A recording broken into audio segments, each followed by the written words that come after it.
Okay. So there you go. You see the target. You've got the black is an X ring, and it's worth 10 points, but the match is generally decided by how many rounds end up inside that X ring. So the picture you're looking at is shooting freestyle at 25 yards, and the next ring out is a 10 ring. So anything inside there is a 10. The next ring So out is an 8 ring. okay, so the first tan ring, I'll move my cursor. We can't see it. Oh well. So the first tan ring outside of the black is a 10 ring? Yes, Okay. And the second tan ring is what? that's an 8 ring. So anything in that 10 ring is going to be 8 points, and anything outside of that, as long as it hits the cardboard, is worth 5 points. Okay. So it's X1085.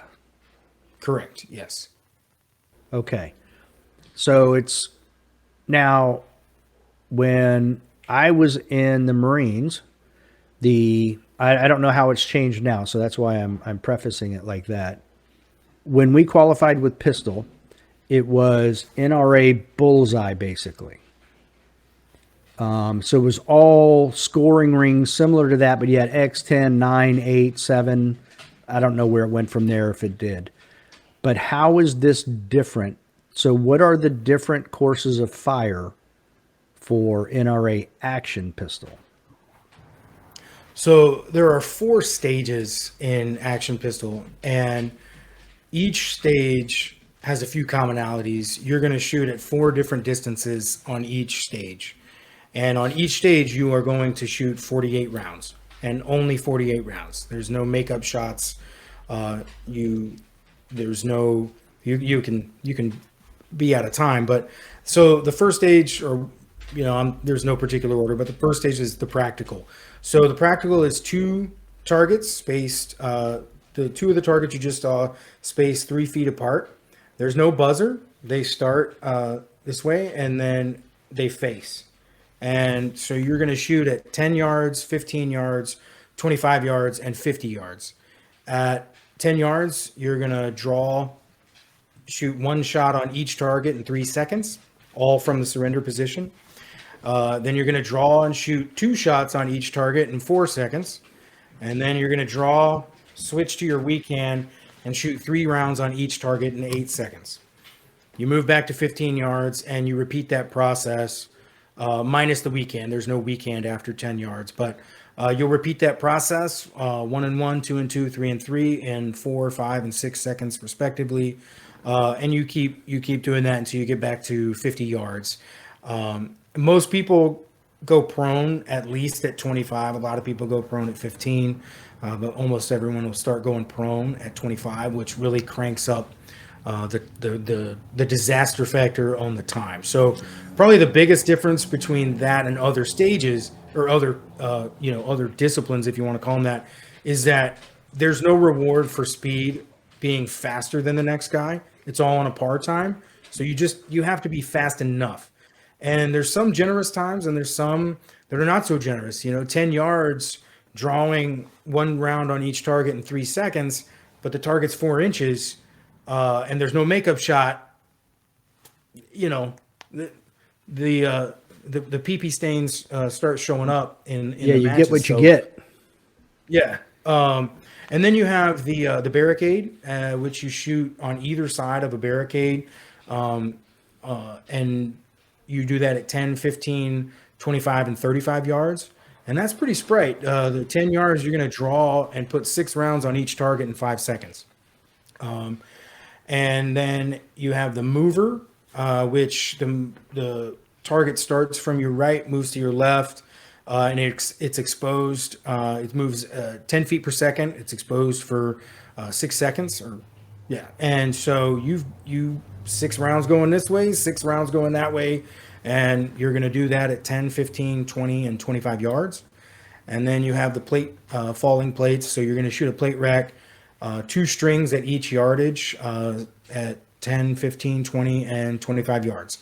So probably what really separates it is the par time. and then that there are no makeup shots. You're going to shoot, if you shoot every round, you're only ever going to shoot 192 shots in an action pistol match, and you can certainly shoot less, but I don't recommend it. And that's kind of the biggest difference. There's no hit factor. You have to be fast enough, but after that, as long as you're getting your shots off, everything comes down to accuracy. Everything comes down to that. So really no movement, no hit factor. It's all point scoring, and it's all par time. Correct. There's there's no movement within a stage, so people will Right. you do jump down and go prone, but you're not Right. moving around. Yeah, it's all from a No static lateral firing position. movement. Okay. Correct. Yeah. But still the pucker factor comes in that, the par times, like you said, can be spicy at times, and you have to be a little bit more. You can't just see your dot and wing two shots. You need to make sure your dot's where it needs to be before you pull that trigger. Because there, like you said, it's not like, oh, I called that shot bad, let me send another. No, you've got two shots. Right. You can't. You've got 2 rounds. If you're on the 1-and-1 at 10 yards and you notice, oh man, I winged an 8, then you're just down 2 points at the first yard line. So it really creates a strong demand for impeccable fundamentals, because there just isn't room for error. And I'm not saying I'm certainly not God's gift to action pistol, but that's what I love about the game. I love games that don't change. I know anywhere I go, the game's going to be 100% the exact same everywhere I go. And so it's like week to week, month to month, I can look at my score and go, hey, I shot a 472 on the mover last month, and this month I shot a 475. Or, well, hopefully you don't shoot a 475. That means you ganked a 5, but a 476. So I only shot 2 8s, something of that nature. So yeah, you got to be careful with those odd numbers. I don't want to throw that out, because then people go, oh yeah, you winged a 5, which it happens. It definitely happens. But Right. we always joke, there's always time for a 5. Yeah. There's always a 5 somewhere. Yeah. All right. So looking at this, it looks like, so the target on the left then, let me see if I can make this a little bit bigger for us. This is right off your Instagram, so trying to make it simple. For the most part, they're all in the quote unquote X ring. You've got the 2 at about 330. Look like they would be 10s, correct? Yeah, those would be 10s. Okay. So, but you're not losing points. You're just losing a tiebreaker. Correct. Correct? Okay. Yeah. Okay. So, I mean, looking at the 2 groups you have on these targets, pretty solid.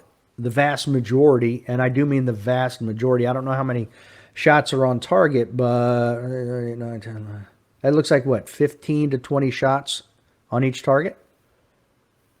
Yeah. Somewhere in there? Yeah, I don't Okay. remember exactly what I was doing that day, but it was just one of the things we talk about it with the moving target, for example, is if you can't stand and shoot X's at 25 yards, how do you expect to do it when the target's moving 10 feet per second?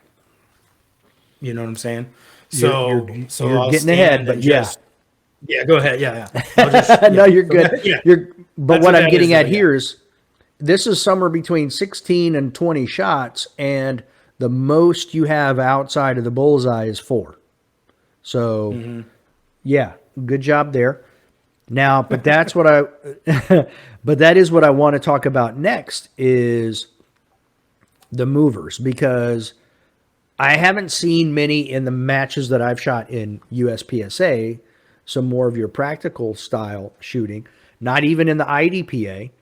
I've had swingers and bobbers and things like that, the disappearing targets thing, but not movers. And lately in IPSC and IPSC World Shoot, and now the Dragons Cup, they had a bunch at Dragons Cup.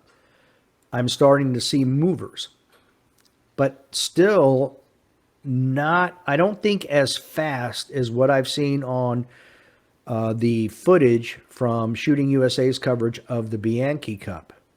So you're saying it's 10 feet per second, and how wide of an expanse does it cover? So how long is it So visible? it's exposed for 60 feet. So 6 seconds is what you have roughly to engage that moving target with how many shots? So at 10 and 15 yards, you are on each pass, you're going to shoot 6 shots. So you're from the surrender position, you're going to see it appear. You're going to draw and fire 6 shots going to the left. And you're going to holster, do the same thing, this time going to the right. You'll do that. Then you'll move back to 15 yards, do the same thing. Once you get to 20 yards, it's going to go, you're going to do 4 times, but there's only 3 shots. So it's going to move right to left. You'll do 3 shots. It's going to go left to right, 3 shots, right to left, 3 shots, left to right, 3 shots. Okay. Then you'll So move back to 25, do the same thing. Okay. But now is it 2 strings or 4 strings of each? So it's 2 strings at 10 and 15, and then 4 strings at 20 and 25.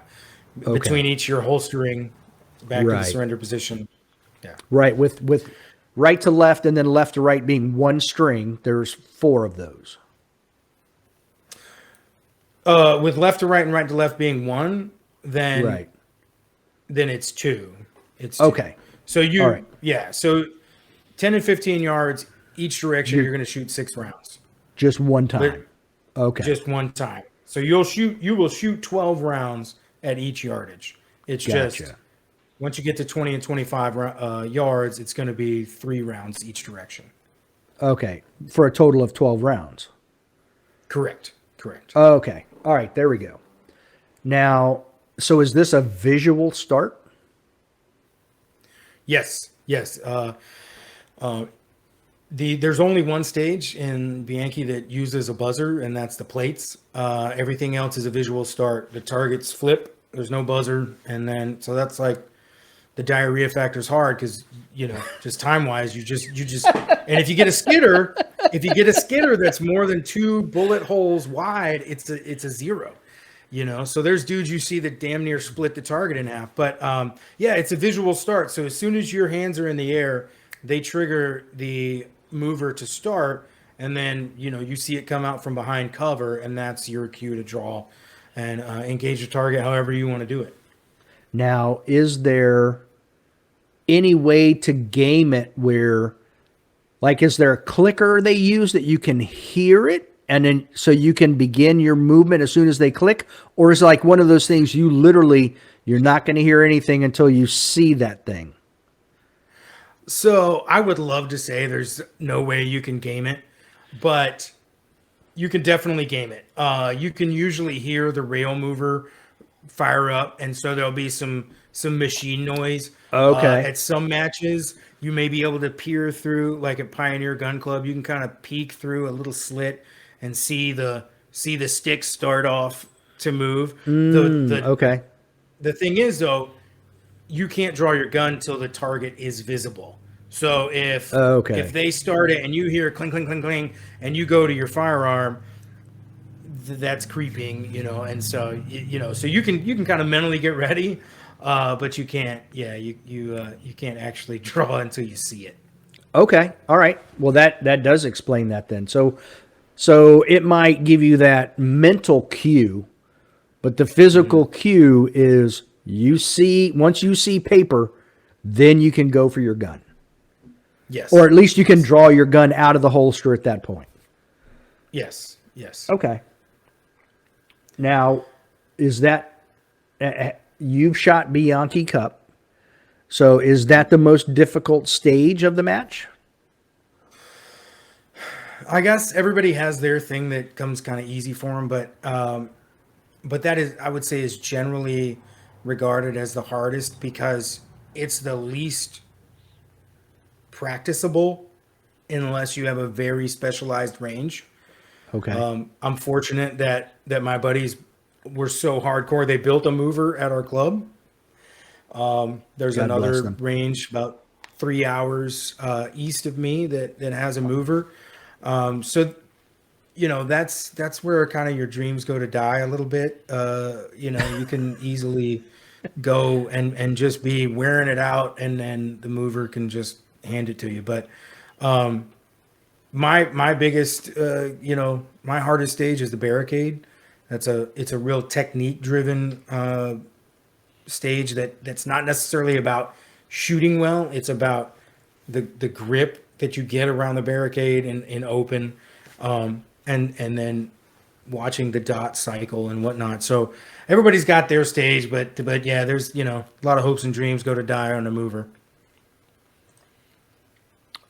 Okay. I find my background. I shot movers in the military with rifle out to 700 yards, so I found that enjoyable. That was fun.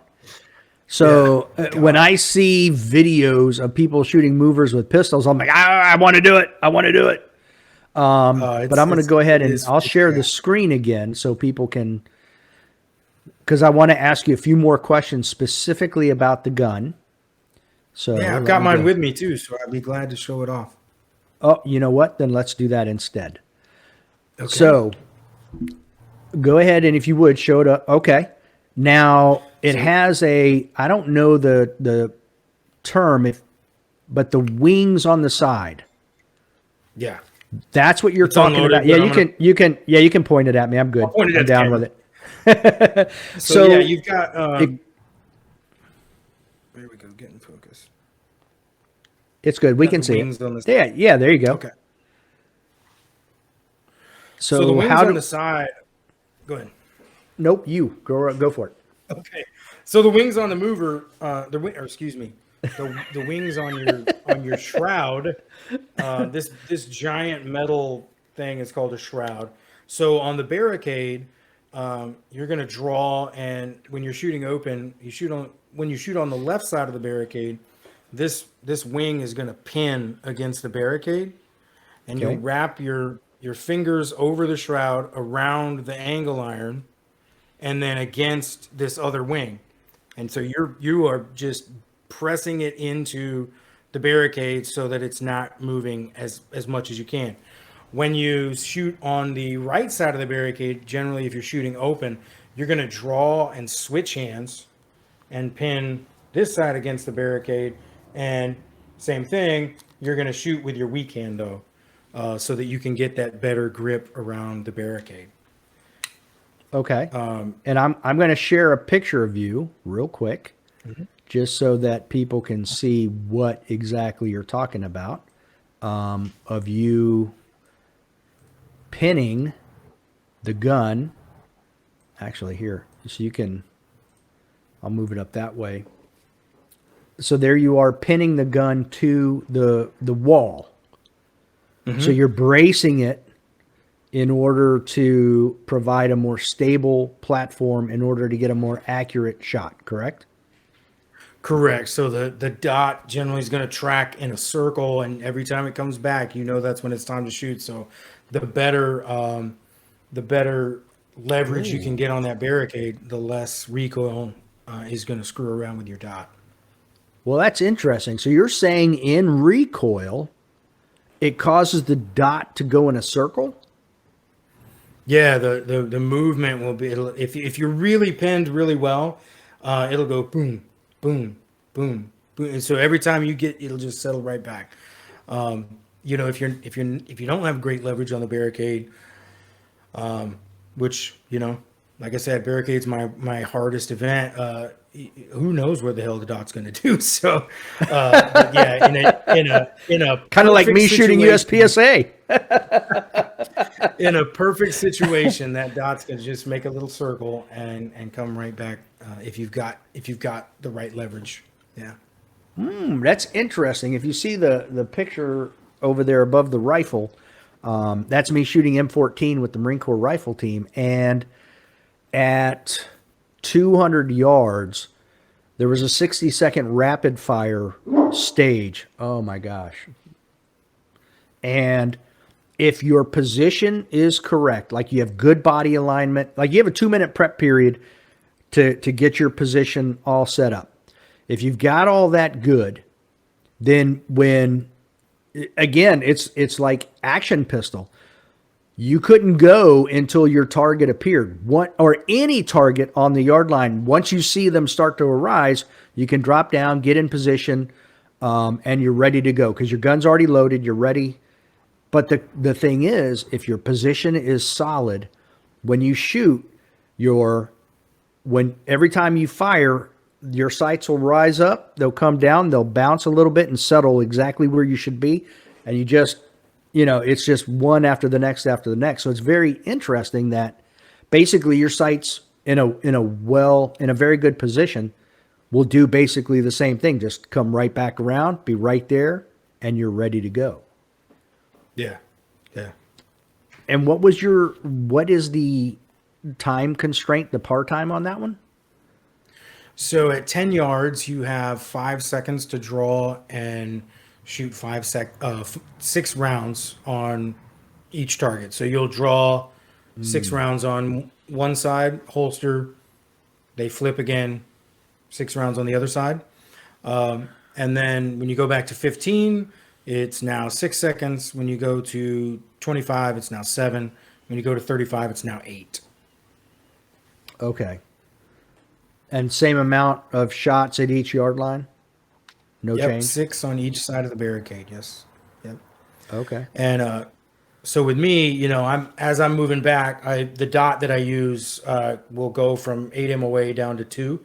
So every time I move back, I'm going to a smaller dot. I pretty much do that on almost all the stages, with the exception of the mover. But yeah, so it's 7 seconds is generous, but when you're at 35 yards, it's anxiety inducing, put it that way. Yeah. Yeah, I totally get that. I mean, just with distance in general,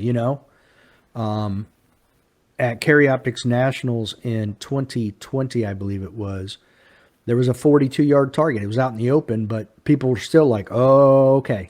You know what I mean? Like it's that long shot out there.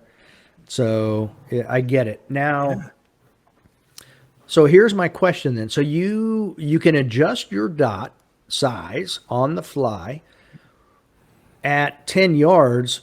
How much of your X-ring or bullseye, we'll call it bullseye for the listeners, is that 8 MOA covering up?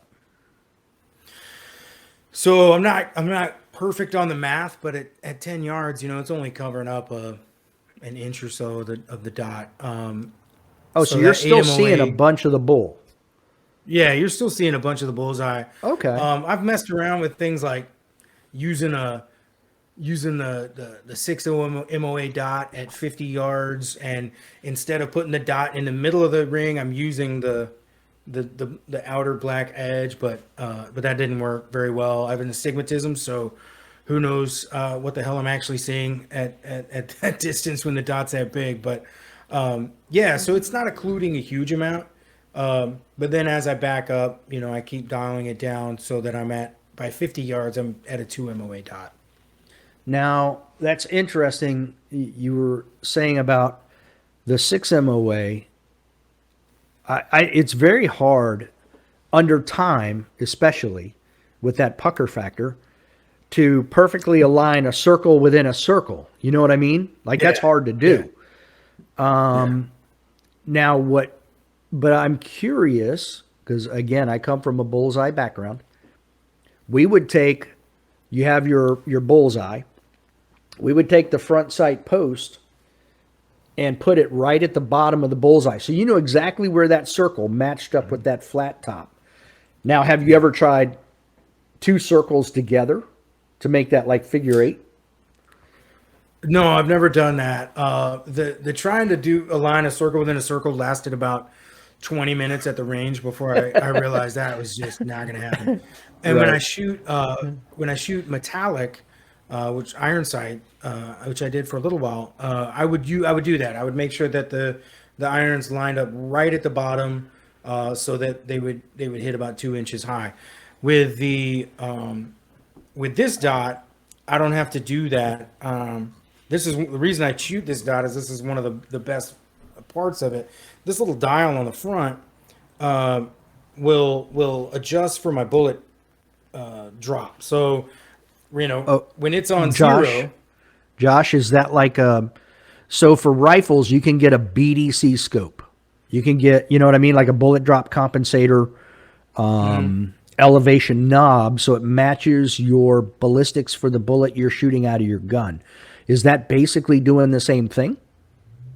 similar. I think it's really more about the angle and line of sight than it is because you're at 50 yards, so you're not experiencing a full arc yet, but it's really more about the line of sight. And so I'm adjusting, so if I were zeroed at 10 yards, by the time I get, or if I'm zeroed at 50, excuse me, and I shoot at 10 yards, I'm like an inch and a half low. So with this, each click is an MOA. So at zero, this gun's going to be dead nuts in the middle of the X ring. This particular gun will hold about an inch group at 50 yards. And then, so when I move up to 10 yards, I dial this knob up to 15, and then now I'm shooting dead in the middle of the X ring. When I move back to 15 yards, I turn it down to 8, I'm dead in the middle of the X ring. When I'm at 25, it's on 2, dead in the middle of the X ring. When I'm at 50, it's on 0. So it's really just, it's compensating for that 0 so that that line of sight, I'm not low. If I zero at 50, I'm not low at 10. And if I zero at 10, I'm not who the hell knows where at 50. Okay, so you're using it like a rifle scope, but on a side note, I don't know I don't know if you realize all the sexual innuendos you're making here tonight. So you said earlier that is the second funnest thing you've done because you were newlywed. Then right after that, you said, I was wearing it out. And I almost asked you, are we talking shooting or newlywed again? And then you just said compensating. So, Yeah, there's and we talked about 38 short. right. So I apologize, but I also don't apologize. Good. I just wanted to point that out. But it's okay, now getting back on track. It's interesting. You're running your optic like a rifle scope, literally, because that's exactly what I do when I shoot long range matches. If I'm shooting 300 yards, I come up to this. If I'm shooting, with a 100 yard 0, I'm coming up to a 3. Then I'm coming up to whatever it is I would shoot at 5. And then I'm coming up to 6, 7, 8, 9, 1,000, whatever it is. So it's very similar. So what optic do you have on that gun? And what is that gun? So this is an Ultra Dot Match Dot 2, and it's the only optic on the market that I know of that you can adjust the elevation on the fly and the size of the dot. So a lot of guys use them. I love it. I don't know how I would I'm trying to mess with my hold and everything. It's not. It's like put the red part on the black part and pull the trigger. Yes. And that's what I do. Yes. So the actual, this is a Bruce Pyatt shroud. Bruce Pyatt's kind of one of the heroes of Action Pistol, made by Caspian. On top of that, you have a protocol designs stick shift. So what this does is when I'm in a moving target, I flip it and it builds the lead into the dot. That's cheating. So it cocks That's it. cheating. It is cheating. 100% cheating. Yep. But I cheat just as much as every other open shooter does, because you will not see an open gun that doesn't have that on it. The gun itself actually started life as a Rock Island Armory. So Rock Island. If you watch this, I take a Rock Island Armory 1911 to the cup. Boom. And now it's been gutted. I've got a giant blob of JB weld on the beaver on the grip safety. Under NRA's rules, you can't disable any of the safeties. So Correct. when it counts, it counts. So I want to make sure that I never miss that grip safety. Yeah, so my buddy fitted the 38 Super barrel. This giant thing on the bottom, it looks like a magwell, but it's actually, there is nothing in there that's going to help you reload. Its job is No. actually when you jump down prone to build a little bit of height. Gives you a base. So that you can, yeah, and a stable base and a little bit of height so you can get your eye behind the gun. I have some extra cushion down here. And so Okay. I need all the height I can get to get that eye behind the gun. Yeah, so it started life as a Rock Island, and now it's got a KKM barrel and an EGW hammer and sear, some weird short 1911 trigger I found on the internet, so I didn't have to mill off a curved trigger. So now it's 'cause basically I a like Terminator. trigger. Yeah, so all put together, it looks like something out of Star Wars. The compensator was really not a good. We worked for like months trying to figure out this gun it would put together like an 8-inch group at 50 yards, and we were like, Oof. what is going on? I suck. And what we found out was the bullets were grazing the comp. Oh, And so, wow. no, yeah. So my buddy Hobby took it home and milled it out so it was just perfect. And then all of a sudden, the groups went at 50 yards, went from this to quite literally the size of a quarter. Wow. And and he was like, he was pissing his pants because he's going, man, I built that. I fit that barrel, and how's it not holding the group, and made him sleep better that night too. So Until next time. Don't be a little bitch. Yeah.